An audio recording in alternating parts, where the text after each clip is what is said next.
ఓం నమః శివాయ. శ్రీ గురుభ్యో నమః.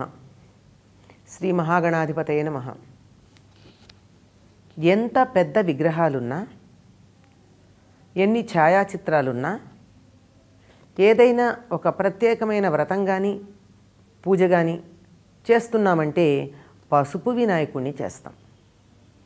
60 అడుగుల విగ్రహం పెట్టి పూజ చేసే సందర్భంలో కూడా వినాయకుడికి అలంకారంగా విగ్రహాన్ని పెట్టి దానికి కొన్ని పూజలు చేసినా మూలంగా చేసేది ఏముంటుందంటే పసుపుతో చేసినటువంటి వినాయకుడు. అంతేకాదు గౌరీదేవిని కూడా పసుపుతోనే చేస్తాం. వరలక్ష్మి వ్రతం చేసుకుంటూ గౌరీదేవిని అక్కడ పసుపుతో చేసి పెట్టి లక్ష్మీదేవికి పూజ ఏమిటి? పక్కన పసుపు వినాయకుడిని చేసి పెట్టి లక్ష్మీదేవికి పూజ ఏమిటి? అమ్మో, ఆలోచించాల్సిన విషయాలు ఇవన్నీ. ఏమిటి అంటే అసలు లక్ష్మి నేను పసుపులో ఉంటాను అని చెప్పింది. లక్ష్మి అంటే విష్ణుమూర్తి భార్య అయిన లక్ష్మి కాదు, సంపద, శ్రేయస్సు, మేలు, కాంతి, శోభ, ఇలాంటి మనం కావాలని కోరుకునేటటువంటి సమస్తమైన అంశాలు దాంతో పోలుస్తాం.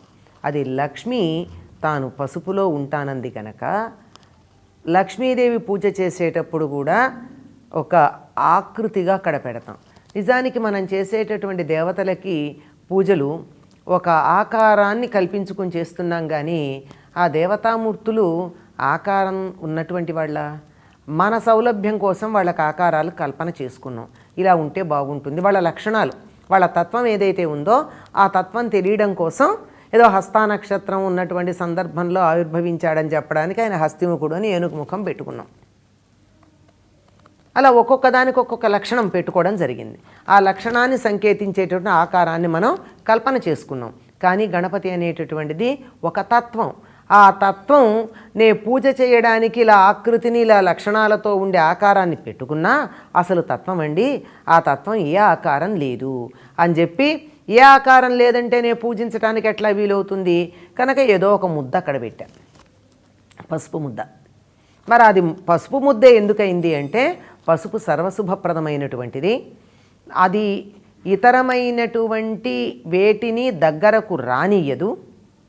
అంటే మనకి పనికిరానివి ఏముంటాయో వాటిని దగ్గరికి రానియదు. అందుకే చాలా సందర్భాల్లో దీక్షా వస్త్రాలు, పసుపులో ముంచిన వస్త్రాలు కట్టుకుంటారు. దేనికి? ఇతరమేమి ఆ పసుపు ఉన్న చోటికి మిగిలినవి రావు. అది దాన్ని ఏమంటారంటే ఆంగ్లంలో రిపెల్లెంట్ అంటారు. అంటే ఏదొచ్చినా దాన్ని అలా వెనక్కి కొట్టేసేది.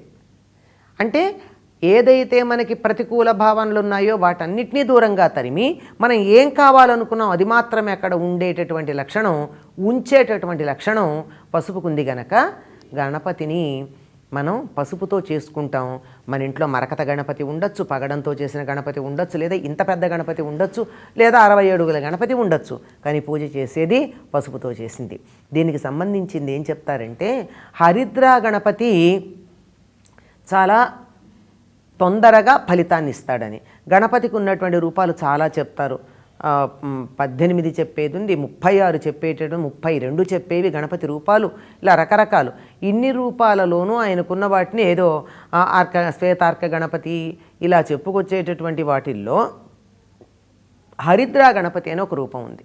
హరిద్రా గణపతి అంటే పసుపు కొమ్ముతో గణపతి రూపాన్ని తయారు చేసి, మనం పసుపుతో చేస్తున్నాం, వాళ్ళు అర్చించడానికి చేసేది పసుపు కొమ్ముతో చేస్తారు.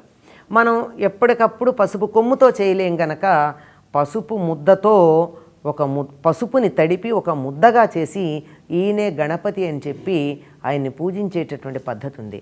అంటే మనకు కావలసినవే తప్ప అక్కర్లేనివి దరికి రానియకపోవడం, నిరాకారమైనటువంటి తత్వానికి ఆకారం కల్పించినటువంటి విగ్రహాన్ని అక్కడ పూజిస్తూ ఉన్న నిరాకార తత్వాన్ని పూజించటం,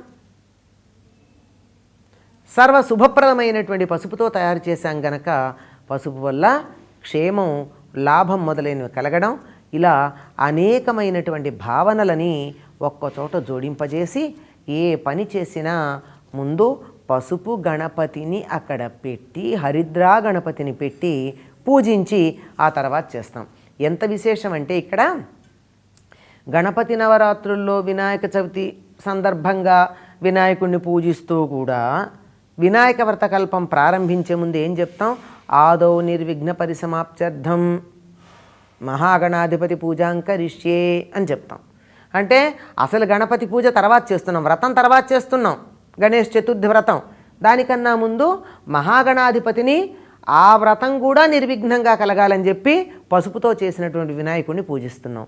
ఎవరైనా అంటే ఇన్ని యుగాలలో రకరకాల భిన్నమైన రూపాలు వినాయకుడు లేక గణపతి అనేటటువంటి తత్వం ధరించిన మూలతత్వం ఏదైతే ఉందో అటువంటి నిరాకారమైన మూలతత్వాన్ని మేము పూజిస్తున్నాము అని చెప్పడానికి పసుపుతో గణపతిని చేస్తాం.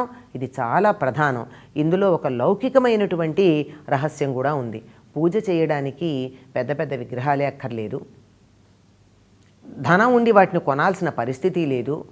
పసుపు అన్నది ఎప్పుడైనా ఎక్కడైనా ఏ ఇంట్లో అయినా అందుబాటులో ఉండేటటువంటి వస్తువు. వంటిల్లు అన్నది ఉంటే భారతదేశంలో పసుపు అన్నది అక్కడ ఉంటుంది కనుక అక్కడ ఉండే పసుపుని ముద్ద చేసి నీకు కావలసిన దేవతగా ఆ పసుపు ముద్దను అనుకుని పూజ చేయొచ్చు. లక్ష్మి అనుకోవచ్చు, గౌరి అనుకోవచ్చు, విష్ణువు అనుకోవచ్చు, ఏ రూపమైనా అనుకోవచ్చు. కనుక సౌలభ్యం, లౌకికమైన సౌలభ్యంతో పాటు ఆధ్యాత్మికమైనటువంటి అద్భుతమైన తత్వం కూడా పసుపు గణపతిని చేయడంలో మనకి కనపడుతూ ఉంటుంది.